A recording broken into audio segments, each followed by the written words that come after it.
അങ്ങ് ദൂരെ നമുക്ക് 2 ആനകൾ നിൽക്കുന്നത് കാണാം. ഞാനിപ്പോൾ നിൽക്കുന്നത് ഒരു കൊടും വനത്തിൻ്റെ നടുക്കുള്ള ഒരു റൂട്ടിലാണ്. അപ്പോൾ ഈ ഗോസ്റ്റ്, പ്രേതം ഇങ്ങനത്തെ സംഭവങ്ങളൊക്കെ പേടിയുള്ളവർ ആരും വീഡിയോ സ്കിപ്പ് ചെയ്യരുത്. ആ വീഡിയോ അവസാനം വരെ ഒന്ന് നോക്കുക. ഞാനിപ്പോൾ ഒരു ചെറിയൊരു റൈഡ് പോകണം. അപ്പോൾ എൻ്റെ വീട്ടിൽ നിന്ന് ഏകദേശം ഒരു 15 കിലോമീറ്ററോളം ഉണ്ട്. അപ്പോൾ ഈ 15 കിലോമീറ്ററിൽ ഒരു 6-7 കിലോമീറ്ററിൽ കാട് തന്നെയാണ്. അപ്പോൾ ഈ കാടിൻ്റെ ഈ ഭാഗത്തിൽ ഒരുപാട് പേര് യക്ഷി, പ്രേതം അങ്ങനത്തെ സംഭവങ്ങളൊക്കെ കണ്ടു എന്നുള്ളൊരു ന്യൂസ് ഇവിടെ സ്പ്രെഡായി കിടക്കുന്നുണ്ട്. രാത്രി സമയത്തിൽ ഈ വഴിക്കരെ ആൾക്കാർ വരാൻ പേടിക്കും. രാത്രി ആയ പിന്നെ ഈ വഴിക്കര വളരെ കുറച്ച് വണ്ടികളെ നമുക്ക് ഇതിലൂടെ സഞ്ചരിക്കുന്നത് കാണാൻ പറ്റുള്ളൂ. ഞാൻ വീഡിയോ ചെയ്യുന്ന ഏകദേശം ഒരു 1.5 മാസം മുമ്പ് ഇവിടെ നിന്ന് ഒരു ഡെഡ് ബോഡി കിട്ടിയായിരുന്നു. അപ്പോൾ ഇവിടെ നിന്ന് ബോഡി കിട്ടുന്നത് ഇത് ആദ്യത്തെ സംഭവമല്ല. വർഷങ്ങളായിട്ട് ഒരുപാട് സംഭവങ്ങൾ ഇവിടെ നടന്നിട്ടുണ്ട്. ഈ ഒരു ഭാഗത്ത് വെച്ച് കൊലപ്പെടുത്തുന്നതാണോ അതെ കൊലപ്പെടുത്തിയിട്ട് ഇവിടെ കൊണ്ടുവന്ന് ഇടുന്നതാണോ എന്താണെന്നറിയത്തില്ല. പക്ഷേ ഒരുപാട് നമ്മളെ പേടിപ്പിക്കുന്ന കൂട്ടുള്ള ഒരുപാട് കഥകൾ ഇവിടെ സ്പ്രെഡായി കിടപ്പുണ്ട്. ശരിക്കും ഇവിടെ നിന്ന് കണ്ടു എന്ന് പറഞ്ഞാൽ ആ ഒരു പ്രേതം ശരിക്കും ഒരു പ്രേതം തന്നെ ആയിരുന്നു. ഇത് 2024 അപ്പോൾ ഇപ്പോഴും ഈ പ്രേതം അങ്ങനത്തെ ഉള്ള നെഗറ്റീവ് എനർജീസ് ഈ ഭൂമിയിൽ നിലനിൽക്കുന്നുണ്ടെന്ന് നിങ്ങളിൽ എത്ര പേര് വിശ്വസിക്കുന്നുണ്ട്? നിങ്ങൾ വിശ്വസിക്കുന്നുണ്ടോ? ഈ ഭാഗത്ത് ഗോസ്റ്റ് ഉണ്ട്. അപ്പോൾ ഈ ഗോസ്റ്റിനെ കണ്ടു എന്നുള്ളൊരു കഥ ഈ ഭാഗത്ത് സ്പ്രെഡായി കിടപ്പുണ്ടെങ്കിൽ അതിന് 2 സാധ്യതകളുണ്ട്. ഫസ്റ്റ് പോയിന്റ് എന്താണെന്ന് വെച്ചാൽ ഈ ഭാഗത്ത് എന്തോ തരികിടകളൊക്കെ നടക്കുന്നുണ്ട്. അപ്പോൾ ആ ഒരു സംഭവം പുറത്ത് വരാണ്ടിരിക്കാൻ വേണ്ടി, ഇത് കാട് പ്രദേശമാണല്ലോ, മൊത്തം ഫോറസ്റ്റാണ്.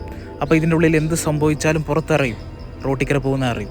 അപ്പോൾ ഈ ഒരു സംഭവം പുറത്തറിയാണ്ടിരിക്കാൻ വേണ്ടി പല വർഷങ്ങളായിട്ട് നടന്നുകൊണ്ട് വന്നിട്ടുണ്ടാവും. അപ്പോൾ ഈ ഒരു സംഭവം പുറത്തറിയാണ്ടിരിക്കാൻ വേണ്ടി ആൾക്കാർ തന്നെ ഉണ്ടാക്കി വെക്കുന്ന, ഇല്ലെങ്കിൽ ആ പർട്ടിക്കുലറായിട്ട് ആരാണ് അവിടെ ഇതിന് ഇൻവോൾവ് ആയിട്ടുള്ളത് അവർ സ്പ്രെഡാക്കുന്ന ഒരു ന്യൂസ് ആയിരിക്കും ഇങ്ങനെ ഒരു പ്രേതം ഉണ്ടെന്ന്. അപ്പോൾ നമ്മൾ ആ ഭാഗത്ത് എന്താ പറയുക, ഒരുപാട് നിൽക്കാനോ എന്തെങ്കിലും ശബ്ദം കേട്ടാൽ നോക്കാനോ നിൽക്കില്ലല്ലോ. അപ്പോൾ അവർക്ക് എന്താ പറയുക, ഫുൾ സെക്യൂർഡായി. ഒന്നാമത്തെ കാര്യം ഇതാണെങ്കിലും രണ്ടാമത്തെ കാരണം എന്താണ് ഞാൻ പറയാം. ഇരുട്ട് പേടിയില്ലാത്തവരാരെങ്കിലും ഉണ്ടോ?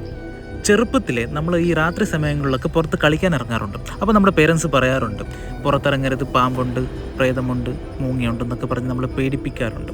അപ്പം നമ്മൾ പല സിനിമകളും, പ്രേതത്തിൻ്റെ പല സിനിമകളും ഇല്ലെങ്കിൽ ഈ പ്രേതത്തിന് സംബന്ധപ്പെട്ടായിട്ടുള്ള കഥകളാക്കി നമ്മൾ വായിച്ചിട്ട് നമ്മുടെ ബ്രെയിനിൽ അത് ഫീഡായിട്ടുണ്ട്. ചെറിയൊരു കരിയിലുള്ള ശബ്ദം കേട്ടാലും നമുക്ക് പേടിയാണ്. നമ്മൾ ഇതുകൂട്ട് ചെറുപ്പത്തിൽ തന്നെ സിനിമയിലൂടെയും പല കഥകളിലൂടെയും നമ്മുടെ ബ്രെയിനിലോട്ട് ഫീഡായി വന്ന ഈ ഒരു കാര്യം നമ്മൾ വളർന്നതോടൊപ്പം ഈ ഒരു സംഭവം കൂടെ വളർന്നു വരുവാണ്. പ്രേതത്തിനോടുള്ള പേടിയും നമുക്ക് നല്ല രീതിയിൽ അത് വളർന്നിട്ടുണ്ടാവും. ഈ ഒരു ഭാഗത്തായിട്ട് പ്രേതത്തിനെ സ്പോട്ട് ചെയ്തു എന്ന് പറഞ്ഞ ആ ഒരു വ്യക്തികൾ ചിലപ്പോൾ ഒറ്റയ്ക്കായിരുന്നേക്കാം. അവർ വരാൻ നേരത്ത് തന്നെ അവരുടെ മനസ്സിൻ്റെ ഉള്ളിൽ പ്രേതത്തിനെ കുറിച്ചുള്ള പല കാര്യങ്ങളും ഇങ്ങനെ ഓടിക്കൊണ്ടുണ്ടാവും. ഒന്നാമത് കാട് ഏരിയയാണ്, ഫോറസ്റ്റ് ഏരിയയാണ്, രാത്രി സമയമാണ്. ഏതൊരു സാധാരണ വ്യക്തിക്ക് ഒരു ഭയം തോന്നിയേക്കാം. അപ്പോൾ ആ ഒരു വ്യക്തി ഇതിലൂടെ പോകാൻ നേരത്ത് നല്ല രീതിയിൽ ഭയന്നിട്ടുണ്ടാവും. അപ്പം സാധാരണ എല്ലാ ദിവസം പോകുന്ന കൂട്ട് ആ ഒരു ദിവസം പുള്ളിക്കാരൻ എവിടെയാണെന്ന് സ്റ്റാർട്ട് ചെയ്തത് ആ ഭാഗത്ത് സ്റ്റാർട്ട് ചെയ്ത് വീട് വരെ എത്തിയിട്ടുണ്ടാവും. ചിലപ്പം വീട്ടിലോട്ട് എത്തിയ ശേഷമാണ് ഞാൻ അവിടെ എന്തോ കണ്ടു എന്നുള്ളൊരു സംഭവം ബ്രെയിനിലോട്ട് വരുന്നത്. കാര്യമായിട്ട് ഒന്നും കണ്ടിട്ടുണ്ടാവില്ല, പക്ഷേ കണ്ട പോലെ ഇയാൾക്ക് തോന്നുന്നല്ല, ഉറപ്പിച്ചു അയാൾ എന്തോ കണ്ടു.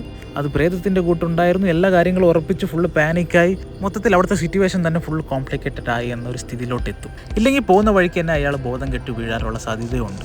ഇതിനെയാണ് സ്കിസോഫ്രീനിയ എന്ന് പറയുന്നത്.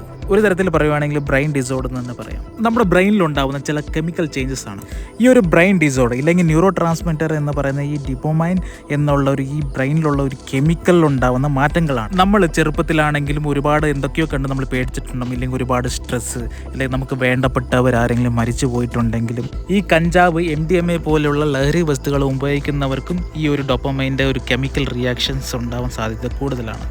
ഈ ഒരു ഡോപ്പമൈൻ എന്നുള്ള ഒരു ഹോർമോൺ ഒരു പോസിറ്റീവ് ഹോർമോണാണ്, അതായത് ഫീൽ ഗുഡ് ഹോർമോണാണ്.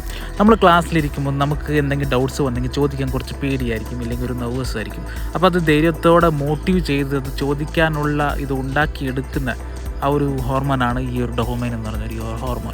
അപ്പോൾ ഈ പറഞ്ഞിരിക്കുന്ന പ്രശ്നങ്ങളിലുണ്ടാവുന്ന ചേഞ്ചസ് ആണ്, ഈ ഒരു ഹോർമോണിലുണ്ടാവുന്ന ചേഞ്ചസ് ആണ്, ഒരു കെമിക്കൽ റിയാക്ഷൻ ഉണ്ടാവും.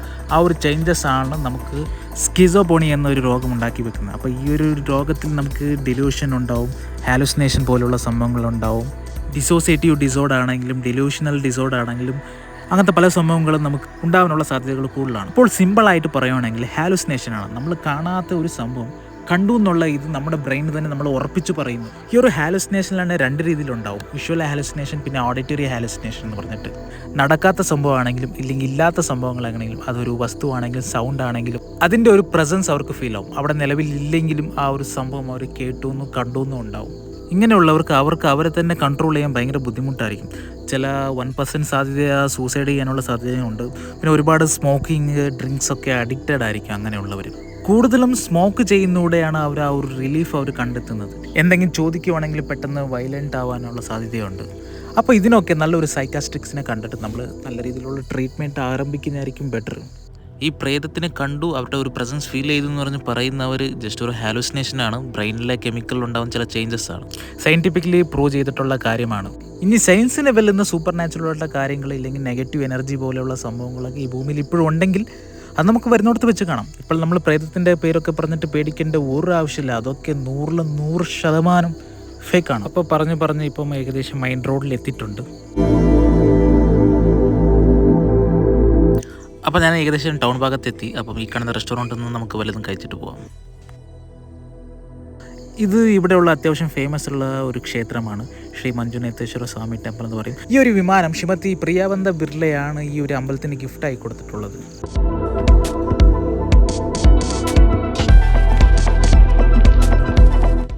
അപ്പോൾ ഇവിടെ പഴയ കാറിൻ്റെ കളക്ഷൻ ഉണ്ട്. അപ്പോൾ ഗാന്ധിജിയൊക്കെ ഉപയോഗിച്ച കാറിൻ്റെ കളക്ഷൻ ഉണ്ടെന്നാണ് എനിക്ക് തോന്നുന്നത്.